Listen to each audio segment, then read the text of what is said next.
आपसे निवेदन करूं सज्जनों, अरे इन मैयाओं का ऋण देखिए, कोई व्यक्ति साधु बन जाए तो वो पिता को प्रणाम करे या न करे ये चलेगा, क्योंकि उसको पिता से कोई मतलब नहीं है। लेकिन साधु बनने के बाद ये शास्त्र कहता है कि उसको माँ के चरणों में प्रणाम करना ही चाहिए। माँ के ऋण से कभी ऋण नहीं हो सकता। याद रखना मेरे भक्तों, एक बूढ़ी माता है, मैं माँ के महत्व को कहूं सज्जनों, किन शब्दों में मैया की बढ़ाई करूं।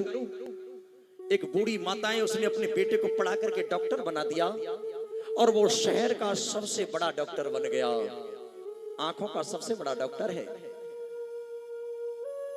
एक दिन उसकी नौकरी लग गई और वो शहर चला गया।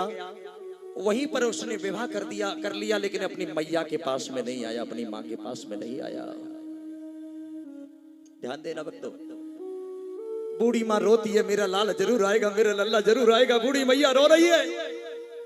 एक दिन गांव के व्यक्ति बोले, अरे बुढ़िया, तुझे आंखों से नहीं दिखता है और तुझे नहीं मालूम है इस शहर का सबसे बड़ा डॉक्टर तेरा बेटा है, उससे बड़ा आंखों का कोई डॉक्टर नहीं है।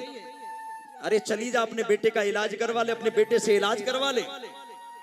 वो बुढ़िया कहने लगी, भैया अरे मुझे कौन बताएगा मेरा बेटा कहाँ रहता है। बोले इतना बड़ा डॉक्टर है, किसी से पूछने की आवश्यकता नहीं है, किसी रिक्शे वाले को भी बोलेगी तो वो पहुंचा देगा। सो बूढ़ी अम्मा ने सूखी रोटी बनाई, बड़ी गरीब है, बेटा शहर का सबसे बड़ा आदमी है, लेकिन मैया आज भी गरीब है। रोटी बना करके छन्ना में बांधी और चल दी सज्जनों। एक रिक्शे वाले को बोला, यहाँ का जो सबसे बड़ा डॉक्टर है ना भैया, उसके पास मुझे जाना है, कितने रुपए लोगे? उसने कहा 100 रुपए लूंगा। और जो सबसे बड़े डॉक्टर है ना, वो कोई और नहीं, उस बुढ़िया का बेटा था। 100 रुपए लिए दरवाजे पर छोड़ दिया।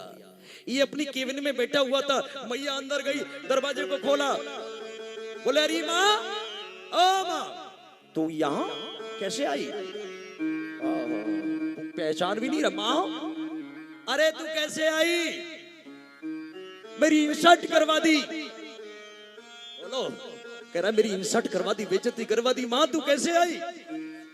मैया कहने लगी, मेरे लाल, बहुत दिन से मैंने तुझे देखा नहीं था, मैंने सोची मेरा लल्ला नौकरी लगने के बाद आया नहीं है तो आज मैं ही पहुंच जाऊं। अच्छा ठीक है माँ, चल नौकर से कह दिया, जाओ मेरी माँ को कमरे में ले जाओ, ये मेरी माँ है। किससे कहा? नौकर से कहा। मैया ने लेटरिन साफ करने के लिए, मलमूत्र साफ करने के लिए, बच्चा जब छोटा था कोई नौकर नहीं लगाया, कह दिया जाओ ले जाओ मेरी मैया को। मैया कहने लगी, भैया मेरी आंखों से दिखता नहीं है, मेरा ऑपरेशन करवा दो। बेटे ने ऑपरेशन करवाया और माँ का एक एक बिल रखता रहा, बिल बना करके रखता रहा काउंटर पे। ऑपरेशन हो गया और जैसे ही उस बूढ़ी अम्मा का ऑपरेशन हुआ, अम्मा जाने लगी, बोले रुक मैया रुक, माँ ये बिल कौन चुकाएगा? मैया बिल कौन चुकाएगा? ये बिल तो है ना। देखो, मजदूरी करके पाला पढ़ाया और बड़ा लिखा करके बड़ा किया। धिक्कार है ऐसे बेटों को, क्योंकि तुमने अंग्रेजी पढ़ करके कॉन्वेंट विद्यालय में पढ़ाई, गुरुकुल की शिक्षा नहीं थी। मैया मेरा बिल चुका करके जा। और जो ये बात माँ ने सुनी है, माँ की धरती फट गई सज्जनों, और माँ रो पड़ी है, मेरे लाल तू चिंता मत करे, जब मैंने मजदूरी करके तुझे पढ़ा करके डॉक्टर बनाया तो तेरी बूढ़ी माँ आज भी मजदूरी करके तेरा बिल अवश्य चुकाएगी, तेरा बिल जरूर चुकाएगी। लेकिन मेरे लाल मुझे 1 महीने की मोहलत दे दे, 1 महीने बाद कमा करके लाऊंगी, मजदूरी करूंगी और तेरे इस बिल को दे करके जाऊंगी। बोले नहीं माँ, मुझे भी इन डॉक्टरों का देना पड़ता है, इन नौकरों को देना पड़ता है, बिजली का बिल देना पड़ता है, तुझे पैसे तो अभी देने पड़ेंगे। अब उस बूढ़ी माँ को क्रोध आ गया, रो पड़ी। अब माँ कहने लगी, ठीक है मैं तेरा बिल चुकाती हूँ, 1 दिन का तो टाइम दे देगा ना? हाँ।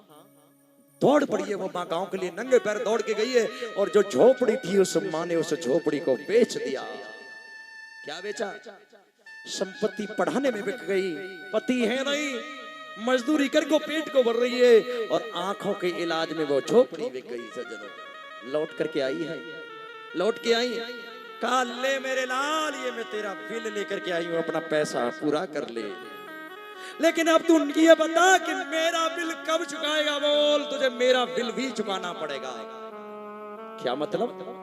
बोले मतलब ये है, तूने आंखों को बनवाया तो अपना बिल तो चुका लिया, लेकिन तूने मेरे दूध को पिया,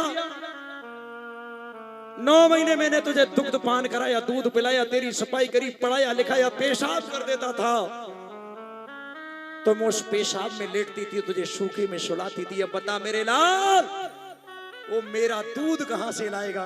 मेरा दूध मुझे चाहिए। बोल, मेरा दूध कहां से लाएगा? पैरों तले धरती खिसक गई, सजनों रो पड़ा है, रोने लगा। बोले धन्य है मेरी मां, मुझसे बहुत बड़ी गलती हो गई।